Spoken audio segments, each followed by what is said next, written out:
Hello viewers, welcome to my channel. My name is Monika. आज मैं आपको फैक्टर्स अफेक्टिंग वैलिडिटी के बारे में बताऊंगी। इसमें आप फर्स्ट देख सकते हैं cultural influence. Test constructed in cultural setup are not valid in another culture on account of difference in socio economic status, class structure, sex role etcetera. इसमें ये कहना चाह रहे हैं कि जब भी हम रिसर्च करते हैं, तो मैंने पिछले वीडियोस में वैलिडिटी में बताया था कि जैसे आप स्कूल के बच्चों पे अगर आप रिसर्च कर रहे हैं, 8th क्लास के जैसे बच्चे हैं, तो आप जैसे मैथ का अगर आप उनको एक आपने क्वेश्चनायर बनाया कि हम बच्चों का जो है एक हाइपोथेसिस बनाई आपने कि हम बच्चों पे एक टेस्ट कंस्ट्रक्ट करके उनके ऊपर रिसर्च करेंगे कि बच्चों का मैथ में कितना इंटरेस्ट है। एक पॉइंट हो गया इंटरेस्ट, जो वेरिएबल आप लेंगे। दूसरा, आप अगर मान लीजिए ले लीजिए अचीवमेंट, यानी कि at the end of the semester of the children, जब बच्चे फाइनल एग्ज़ाम देने जा रहे होते हैं, तो उस वक्त कितना अचीव उन्होंने किया, कितने बच्चों ने इंटरेस्ट लिया और अचीव कितना किया। तो ये दो वेरिएबल्स आपके पास जैसे हो गए। अब आप इनको जब कोरिलेट करेंगे तो आपकी आगे जाके वो प्रोसीड करेगी रिसर्च। तो कल्चरल इस पूरे रिसर्च के दौरान, इस पूरे प्रोसेस के दौरान, ये जो कल्चर है, कल्चर मीन्स होता है कि एक ऐसी संरचना की जिसमें कि कुछ अगर आप उसमें पढ़े होंगे फ़िलासफ़ी में, एजुकेशन फ़िलासफ़ी में, तो कल्चर जो होता है वो एक्चुअली लोग अपना कल्चर बनाते हैं। जैसे कि रिसर्च पर्सन होता है वो एक अपना अलग टेस्ट बनाएगा, अपना एक अलग टूल बनाएगा। तो जो भी वो टेस्ट कंस्ट्रक्ट कर रहा है, जैसे कि पॉइंट लिखा हुआ है टेस्ट कंस्ट्रक्टेड, तो जो भी वो टेस्ट कंस्ट्रक्ट कर रहा है वो उस पर्टिकुलर बच्चों के लेवल के अकॉर्डिंग है कि नहीं है।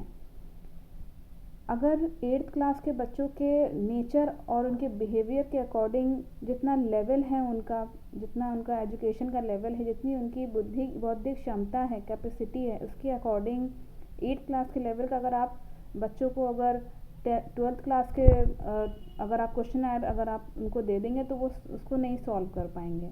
तो हमें ये देखना होता है कि साइकोलॉजिकली बच्चे उन क्वेश्चंस को वो ग्रैप्स करें और उस पर आंसर कर सकें।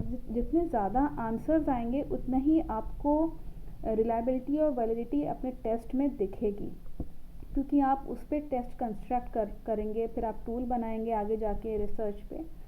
तो ये जब टेस्ट कंस्ट्रक्ट करते हैं तो हम ये ज़रूर देखते हैं कि what is the nature, behaviour and level of the students of 8th class, जैसे मैंने एग्जाम्पल लिया।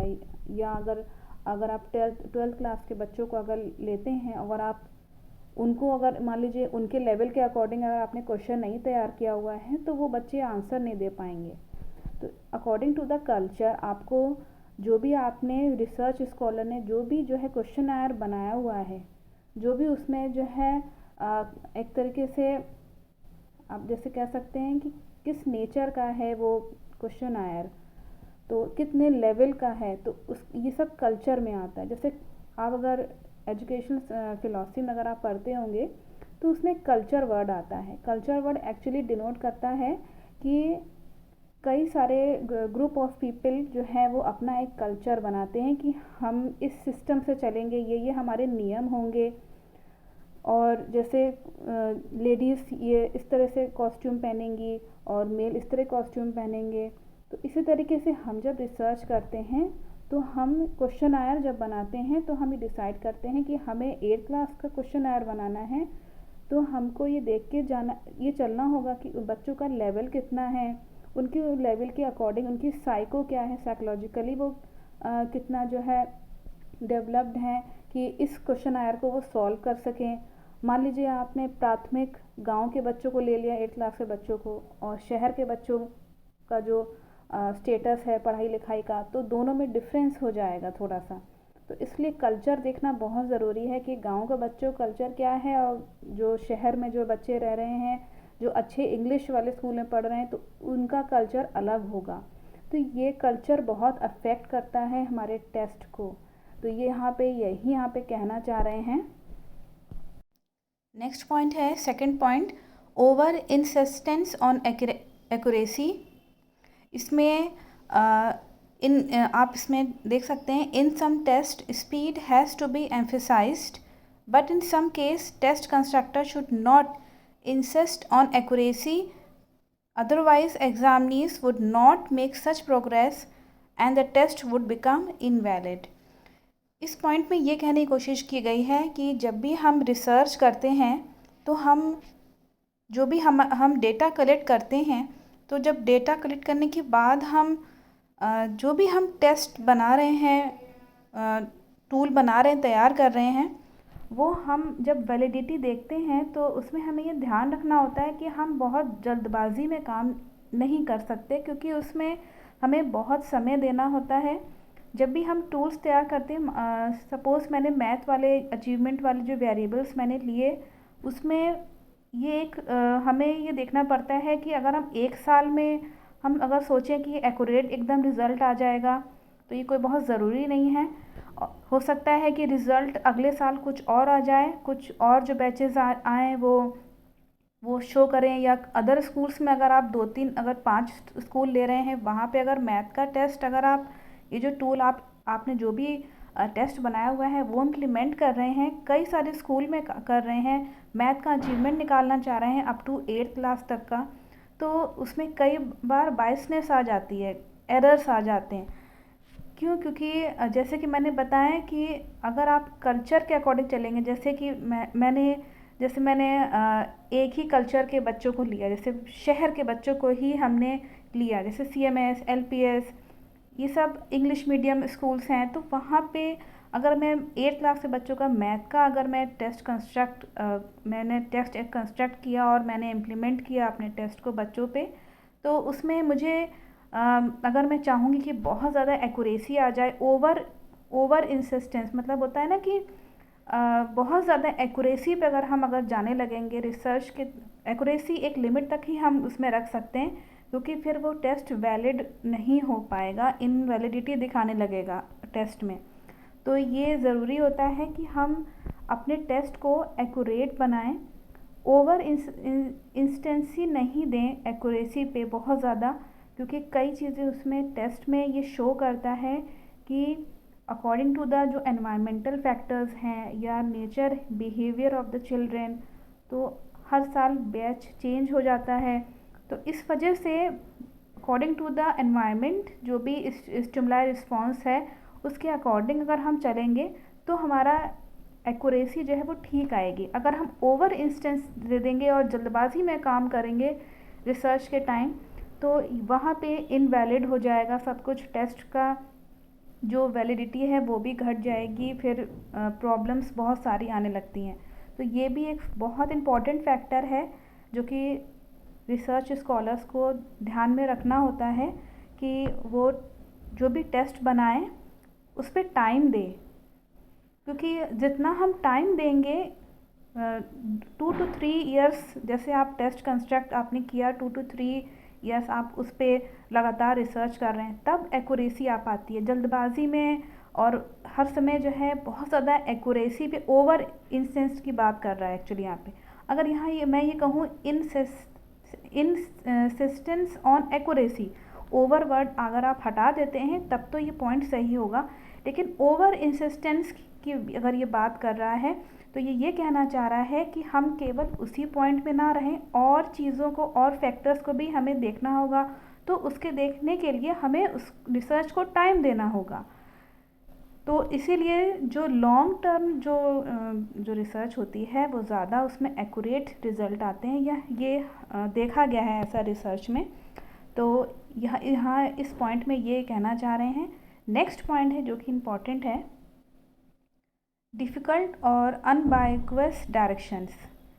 डिफ़िकल्ट यानी कि कठिन और अनबायस्ड डायरेक्शंस, इसमें यही कहना चाह रहे हैं, if directions are not clear the test constructor would mean something by them and the examinee would interpret them differently in validating the test.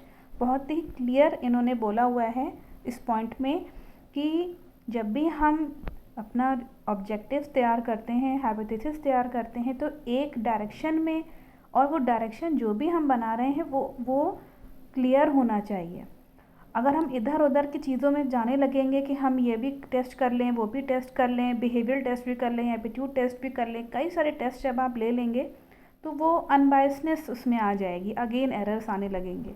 तो ये बहुत ज़रूरी है कि डायरेक्शन क्लियर होना चाहिए। जो भी टेस्ट कंस्ट्रक्टर या रिसर्च स्कॉलर है उसको अकॉर्डिंग टू द ऑब्जेक्टिव्स, जो भी ऑब्जेक्टिव्स आप तैयार कर रहे हैं, ज़रूरी नहीं है कि एक ही बार में सही हो जाएंगे ऑब्जेक्टिव। सुपरवाइज़र से कई बार चेक करवाने के बाद ही आपके ऑब्जेक्टिव्स क्लियर हो पाते हैं। जब ये क्लियर हो जाएगा तो डायरेक्शन खुद ब खुद अपने आप क्लियर हो जाता है। ये बहुत ही इम्पॉर्टेंट पॉइंट है, आई थिंक आपको समझ में आ गया होगा। नेक्स्ट इसमें आता है increasing reliability by adding inappropriate items. अगर increasing the number of test items would enhance reliability, but while doing so many or more or less complex items may be added, reducing the validity। अगर reliability, मैंने reliability समझाया हुआ है, आप देख सकते हैं रिलायबिलिटी को। अगर आप रिलायबिलिटी के चक्कर में बहुत ज़्यादा अगर टेस्ट ले लेंगे, जैसे मैंने बताया बिहेवियरल टेस्ट या एटीट्यूड टेस्ट, कई सारे टेस्ट जब ले लेंगे, आप ले तो रहे हैं, आपकी रिलायबिलिटी आ भी जाएगी, लेकिन कहीं ना कहीं वैलिडिटी जो है, जो एक डायरेक्शन में नहीं हो पा रही है, वो कहीं ना कहीं जो है वो बाधित हो जाएगी, उसमें बायसनेस आ जाएगी। तो बहुत ज़रूरी है कि अपने रिसर्च को टाइम दें, लॉन्ग टर्म रखें, लंबे समय तक रिसर्च उस चीज़ पे करें तो उसका एक्यूरेट रिज़ल्ट आता है। जल्दबाजी में रिसर्च करके और रिज़ल्ट निकाल देना, फिर दोबारा से जो हमारा थीसिस फिर बेकार हो जाएगी ना इस तरीके से। तो इसलिए हम लोगों को उसमें टाइम देना चाहिए। रिलायबिलिटी और वैलिडिटी दोनों ही ज़रूरी हैं। अगर रिलायबिलिटी आ रही है ठीक ठाक, तो वैलिडिटी पे भी हमको बहुत ज़्यादा ध्यान देना है। वैलिडिटी एक रिसर्च में, validity of the tool of the research जो है वो बहुत इम्पॉर्टेंट है। ये एक बहुत ही इम्पॉर्टेंट पॉइंट है, रिसर्चर को ध्यान में रखना होता है। इसमें नेक्स्ट पॉइंट देख लेते हैं, variable response sets. Individuals have different response sets such as tendency to work speedily rather than accurately, to guess when not certain and the like. These response sets are more pronounced in complex and ambiguous items.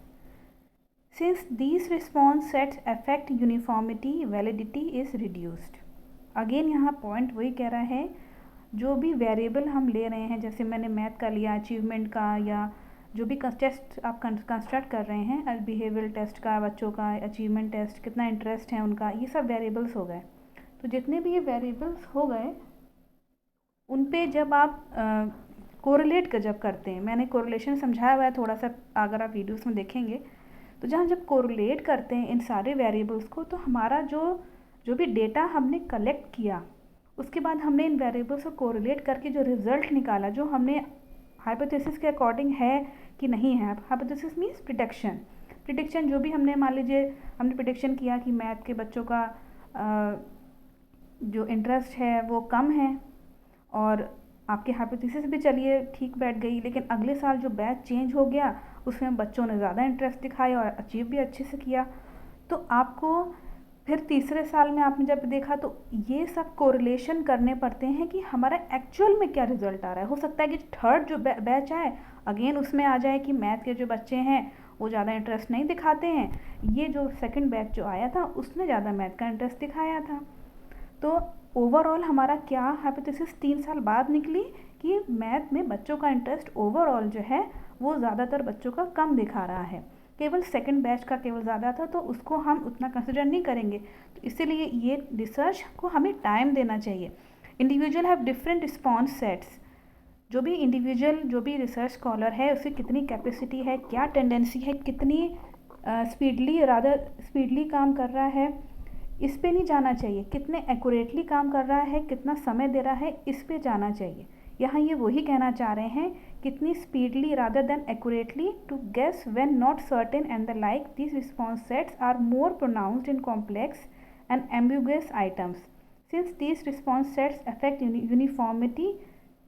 जो भी uniformity मतलब कि एक step by step हमें research करनी होती है ना, फिर उसके बाद हम उसके रिज़ल्ट निकालते हैं, रिज़ल्ट निकलने के बाद हम उसका टूल को फाइनल करते हैं। तो मान लीजिए हमने टूल फाइनल कर दिया, फिर अगेन कुछ वैलिडिटी ठीक से नहीं आई। वैलिडिटी एक बहुत ही इंपॉर्टेंट पॉइंट है। अगर टेस्ट की वैलिडिटी ठीक नहीं आ रही है तो रिलायबिलिटी का होने का वहाँ कोई मतलब नहीं, क्योंकि मैंने बताया था कि अगर टेस्ट रिलायबल है तो ये कोई ज़रूरी नहीं कि वो वैलिड हो, लेकिन अगर टेस्ट वैलिड है तो दैट मीन्स कि वो टेस्ट रिलायबल भी होगा। इसलिए वैलिडिटी एक बहुत ही इंपॉर्टेंट पॉइंट है। नेक्स्ट पॉइंट पे आते हैं, इन एप्रोप्रिएट सिलेक्शंस ऑफ आइटम्स। जो भी हमने आइटम्स ले रखे हैं उसका सिलेक्शन अप्रोप्रिएट हो। अगर अप्रोप्रिएट नहीं होगा तो भी हमारी वैलिडिटी रिड्यूस हो जाएगी। Great emphasis has to be laid on the selection of items. If test has to be selected for adults, अगर बड़ों पे हम कर रहे हैं, item must be suitable for their ages. If they are childish, face validity would be reduced. अगर मान लीजिए वही मैंने जैसे बताया कि 12th के बच्चों को आप अगर 8th क्लास का अगर क्वेश्चन आंसर दे देंगे तो वो उनके अकॉर्डिंग फेस वैलिडिटी जो है वो कहीं ना कहीं अफेक्टेड होगी। जबकि वही अगर हम 8th क्लास को अगर 12th क्लास के बच्चों का क्वेश्चन आंसर दे देंगे तो बच्चे कर ही नहीं पाएंगे, आंसर नहीं कर पाएंगे। 12th क्लास के जो लेवल के जो बच्चों का जो क्वेश्चन आंसर आपने दे दिया होगा 8th क्लास को, वो नहीं कर पाएंगे। तो इसमें फेस वैलिडिटी भी आती है। फेस वैलिडिटी मैंने पिछले वीडियोस में समझा रखा है टाइप्स ऑफ वैलिडिटी में, उसको आप ज़रूर देखिएगा, तब इस पर आइएगा तो आपको फैक्टर्स क्या क्या अफेक्ट कर रहे हैं वो सब कुछ समझ में आ जाएगा। नेक्स्ट है relation of validity with the length of a test. Length of a test का मतलब है वही अगेन कि because test validity depends upon the reliability and reliability on the length of the test. कितना टाइम ड्यूरेशन आप दे रहे हैं। Therefore validity also indirectly depends upon the length of the test. मान लीजिए आपने टेस्ट की ड्यूरेशन 3 मंथ्स रखी। मान लीजिए 3 मंथ्स आपने सोचा कि 3 मंथ्स हम रखेंगे, फिर आपने इसको डिसाइड किया कि हम 6 मंथ का रखेंगे। तो ये डिपेंड करता है कितनी लेंथ आप रख रहे हैं, टाइम ड्यूरेशन कितना ले रहे हैं टेस्ट में। तो when the length of the test is increase, the nature and subject content of the item should not change. फिर बाद में आप उसका नेचर और सब्जेक्ट जो कंटेंट है जो आपने लिया हुआ है अपने रिसर्च के लिए, फिर आप उसे चेंज नहीं कर सकते, क्योंकि उसमें आपको फिर ऑब्जेक्टिव, हाइपोथेसिस, इन्फ्रेंसेस, ये सब कुछ आपको फिर तैयार करना होगा according to the length of the test. जितना लंबा टेस्ट आपका होगा, मान लीजिए आपने 1 साल तक का बनाया तो आपने 6 मंथ इंक्रीज़ किया, फिर आपने जो है वो 1 ईयर इंक्रीज़ किया, तो उसके अकॉर्डिंग आपकी थ्योरी बनेगी। फिर आप अपनी इन्फ्रेंस तैयार करेंगे, टैबुलेशन करेंगे उसी टेस्ट के जितनी लेंथ आपकी टेस्ट की है, जितने आपने वेरिएबल्स ले रखे हैं, कितना आप रिसर्च को ड्यूरेशन आप रख रहे हैं, ये सब सारी चीज़ें वैलिडिटी को अफेक्ट करती हैं रिसर्च में। Thanks viewers for watching my this very important video, and please like, subscribe my channel